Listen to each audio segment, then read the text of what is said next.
lieutenant in charge had been a patient of mine and was a friend of my father's who was retired SAPD. And, he told me straight out, he said, if I heard this story from anybody else, I'd think they're crazy. But you had my life in your hands, asleep on the table for surgery. I do anesthesia. Right.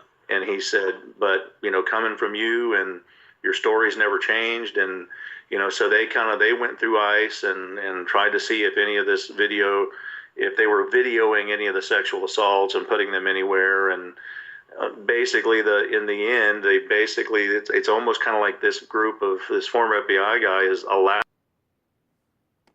assaults and putting them anywhere. And it's almost kind of like this former FBI guy is allowed to do it, sort of, which is like what I kind of wondered all along. Is if I went following people around and tampering with their cars and standing around their front doors, I'd be arrested pretty quickly. And these guys were so brazen. This wasn't surveillance from afar, or I kind of think that car's following me, or I kind of think that person's following me. These were people literally standing in front of our windows right until you would come walking down the sidewalk, and they would run and jump in a car, or 3 cars following me, jockeying around at 2 in the morning on a weekday, coming home from her house and shooting the finger at me when they would drive by, or trying to block me in until I'd finally maneuver my way around, and they would drive by, or trying to block me in until shooting the finger at me when they would drive by, or trying to block shooting me the in finger. I guess they're until going like I'd this. finally maneuver my way around. And the only good thing about being in Texas is what ended the stalking was when the sheriff came out to my house and said, you know what, you live in a rural area. If it's nighttime and they're on your property, shoot them. And this was not, there was not anything that was questionable about what was going on. So, well, good for you for defending yourself. And y'all hear that, y'all? Was out to my house and said, you know what, you live in a rural area. If it's nighttime and they're on your property, shoot them. And this, all right, y'all. So we gotta move to a rural area. we gotta move. That's what the sheriff came to his crib and told him, say, hey, you live in a rural area. If they on your property, shoot them. You know what, you live in a rural area. If it's nighttime and they're on your property, shoot them. And this was not, there was not anything that was questionable about what was going on. So, well, good for you for defending yourself. And I mean, obviously it sounded like you had to based on what you experienced. I mean, that was just horrendous. I couldn't believe the levels that they went to. I know it's gonna be somebody gonna be like, ooh, he got the Baphomet horns in the back. Some scared ass. Let's some scared ass chump. Dive into some of that. But okay. First, maybe we'll just start with some of these questions that I have laid out here. Paul and I put these together, so that's where they come from. So it's kind of an overview, but basically, why don't you just start by explaining what the problem is as you see it, and the ways in which classified technologies are being used on targeted persons. Kind of a general. Well, from my experience, it seems to be a form of remote neural monitoring is one of the terms we use for it. The other term is psychotronic weaponry that has been designed to interact with the human nervous system in order to remotely pick up on someone's neural network or EEG, and not only receive that and monitor it, but manipulate it and place it back into the victim to control their emotions or control their actions or bodily functions, for that matter. The other more recent term we have for that is EEG heterodyning or EEG cloning. What? Lord have mercy. EEG cloning. We have for that is EEG heterodyning or EEG cloning. They're trying to piggyback a signal and frequency signal. The difference between EEG heterodyning and EEG cloning would be, let's say, me remotely receiving your EEG and then duplicating it and putting that in another person to give them your same thoughts or feelings or physical reactions. Wow. EEG heterodyning. Ain't that what I told y'all? I said it's like the bots, their neurons is connected to you. That's the reason why you can move and they move at the same damn time. The bots are connected to your ass. Be receiving your or putting that in another person to give them your same thoughts or feelings or physical reactions. EEG heterodyning would be receiving your EEG, manipulating it to put it back inside your head to give us a desired physical reaction or emotional reaction. These bots are crazy. And there's nowhere in the world I would want to feel how they feel. You know what I'm saying? These motherfuckers crazy.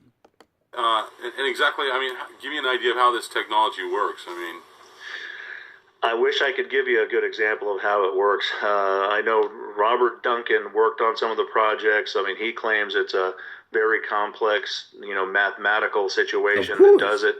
The bottom line, though, at least from what I've been told, is that it's mostly based on Robert Malik's patent of remote neural monitoring, in which he found that if you shoot two dissimilar frequencies into the human brain, that the human brain will actually create an interference frequency as it tries to duplicate the two dissimilar frequencies, and the interference frequency that gets transmitted back out of your brain can be decoded and your EEG digitally manipulated out of that. Now, and that patent came out in like 1974. It was Malech, Robert Malik. And it was actually invented as a way to monitor pilots. That way, if you had a pilot that was falling asleep or a pilot that was starting to hallucinate, they could see that remotely and then stimulate the pilot to wake him up or to bring him out of a delusion, especially fighter pilots that are on, continuously long missions. It appears to be mostly being done in that way. Now, one of the more scary things that's come to light lately is the way the NSA is monitoring our computer systems. And they're doing that with continuous wave radar, or CWR. Lately, there's been a program of interdiction where the computers and smartphones and things are actually gotten before they actually reach our shores for sale, and are being implanted with a particular type of implant. One of them is called a cottonmouth, at least for PCs, and that's a small chip that actually goes into the cord between the computer and the monitor. And when that chip is hit with continuous wave radar, it will begin to transmit up to 8 kilometers away whatever data is being sent from your computer to your screen. It may be monitored in real time, or it may just be data that's collected, automatically without anybody actually watching it. But one of the thoughts that we have is that mine is monitored in real time. Might be continuous wave radar being used on humans as well. And if you see Jacob Applebaum, some of his speeches and reports and exposure on this, he kind of alludes to some of Snowden's releases, that the same technology that they're using on computers, they may be actually using on human systems as well. So Snowden leaked a lot of this information about the gathering of information and sensitive private information of individuals through cell phones and computers and even your search engines and anything that you do on social media networks. But what you're talking about is like EEG. Monitoring that is able to translate the brain patterns into, verbal language, like, English, and then put it back in your brain. Is that right? Or yeah, essentially, yeah, and that is by definition what EEG heterodyning is. Like I said, it would be taking your basic EEG, receiving it, manipulating it, and spitting it back to you. Okay. And one thing that we found a long time ago within a lot of the neurologic studies is if you bombard the brain long enough with a certain frequency, the brain receives that frequency and adapts to that frequency and begins to operate in that frequency. And specifically with Malik's patent, if you're using two dissimilar frequencies and you get one hemisphere of the brain operating at one frequency, the other hemisphere at a different frequency, they create an interference frequency. And we know the brain transmits. That's why we can actually look at an EEG. Now, traditionally in medicine, we're using it with leads on the scalp. And that was the whole point of his patent, is that you no longer actually had to have leads on the scalp, that it could be done remotely with radio frequency. Wow. Now, that's not that's not in sum the total of what these victims are experiencing. That's the monitoring and maybe some of the emotion manipulation. Also, you can control the brain into making the body twitch or making the body do just about anything, since everything's controlled by the brain. But they're all making the body twitch, y'all. I'm pretty sure y'all experienced that. Also seems to be a directed energy component to the victimization of these people, because most of them are also complaining, eye burning, skin burning, and what would appear to be microwave energy based weapons, body heating. Most of those techniques used for sleep deprivation. Almost all of the victims that I've spoken to complain that the attacks seem to be worse at night and seem to be geared at actually sleep depriving them. Tell me more about how that technology works, though. Well, the directed energy weapons have been worked on for some time, and if you look at the addendum, the Army's addendum to the technology of non-lethal weaponry that came out late 80s, they clearly talk about using direct microwave energy as a weapon. We're already seeing that in the active denial system, millimeter wave system, Silent Guardian, which is a joystick-controlled millimeter wave weapon that is actually being used experimentally in at least one Los Angeles prison. That way, when prisoners get out of line, a guard can actually manipulate the beam and burn the person until they get out of the way of the beam. So that's been worked on, for some time now. How it's being delivered, possibly via satellite or being delivered long range, is classified technology that hopefully will eventually get somebody that's a whistleblower to tell us more about how that's done. From what and they can just beam you ass, and I'm pretty sure y'all saw those military videos when they got those big ass frequency machines on top of those army trucks, those army jeeps, and they could just beam or emit a frequency at a group of people to control the crowds. Yeah. That's sci-fi, player. Sci-fi. I've been told by some of my contacts that a lot of this is being done, especially the weaponry, by satellite. There's been other, world leaders, that have complained about hearing voices and being attacked with directed energy. Of course, most of these victims that complain about it are immediately sent to a psychiatrist who won't Google anything or won't look at any of their research. But the directed energy component has been around for quite a while. How it's being used on such a grand scale is yet to be seen. But it's been demonstrated that it can be used in short range, like over, kind of a network or within proximity to someone, using, whatever the techniques are or whatever the tools are, but it can be delivered like someone next door to you or outside in a car. Yeah. They've already, like I've said, you've seen the active denial system. Now it does, that's basically mounted on a Humvee.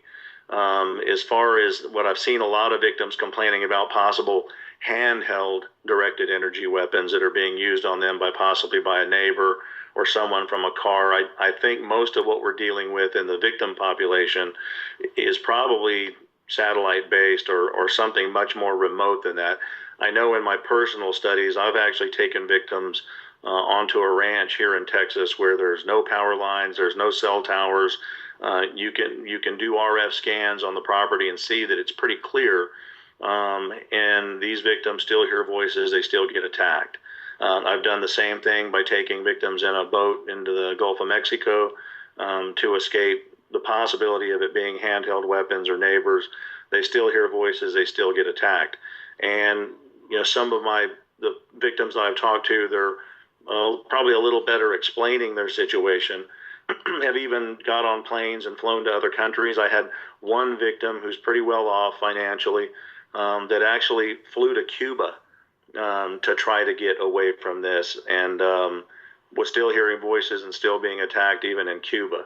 And just so these are all people that were professionals, were educated, were functioning in society just fine, and most of them were between 30 and 40 when they first started getting victimized. much older than you would typically see somebody all of a sudden come down with schizophrenia, and no reason to have all of a sudden developed an acute delusional disorder. Fact. And I know in some of the questions I've been asked before is how do you determine whether this is mental illness or this is somebody being victimized? And probably the two biggest discriminators that I've seen to determine that are most of the victims are educated, most of them were functioning, most of them are professionals. I've talked to a lot of doctors, a lot of lawyers, whistleblowers from the National Geospatial Agency, a couple of whistleblowers I've worked with from the NSA. These were functioning people. And they can tell you the day they started hearing voices and started experiencing attack.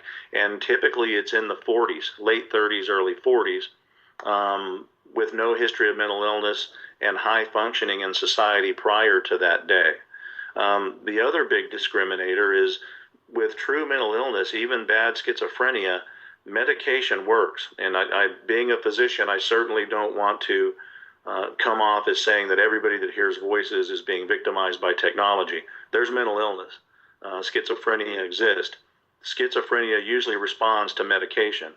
And in some of these victims that have been forced either by a licensure board or by their occupations, in a job setting to seek psychiatric help, many of them are placed on medications meant for schizophrenia or for delusional disorder. And so they're stuck on these medications and they're still being attacked and they're still hearing voices. The symptoms won't subside with traditional psychiatric treatment. And with that being said right there, I don't know if y'all remember Bella. Comment down below if you remember the target individual, Bella. I haven't heard from her. She don't post no more. Maybe she's on another channel. I don't know. Maybe she's on BitChute. I don't know. But anyway, she had a nice channel. She still got her channel up. But she don't post on that channel no more. But what I'm saying is that she spoke about that too, because she started doing It's fascinating. Yeah, I know. She started taking the medication, and I was real, I was kind of like shocked by it. I was like, God, why would you go there? You know what I'm saying?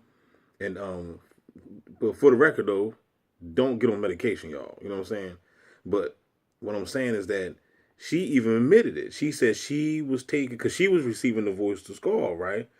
And she said she took the medication, and she said that it did not work. She said it. She said the medication did not stop the V2K. So look at the situation now. Now all of a sudden, you receiving V2K, you being gang stalked, and you on drugs. So now you just basically all the way fucked up. You see what I'm saying? So don't go the drug route. You know what I mean? Don't go to the CVS. You gotta understand CVS and Walgreens. All that shit is witchcraft, by the beast, man. It's a drugstore. And it's designed to get you hooked on drugs and make you further become a bot, a zombie. You know what I mean? So I'm going to stop this video right now and I'm going to do a part 2. I'm going to post this one up and I'm going to come back and finish the rest off because the video is long and I'm already almost at 20-minute mark. So I'm gonna post this up right now. Comment down below if y'all want to see part 2. Don't forget to like, share, subscribe. You know what I mean? This is all facts right here, and this ain't got nothing to do. Well, anyway, I'm gonna stop it right now. I'm not gonna say no more. Just make sure you like, share, subscribe. Holla back.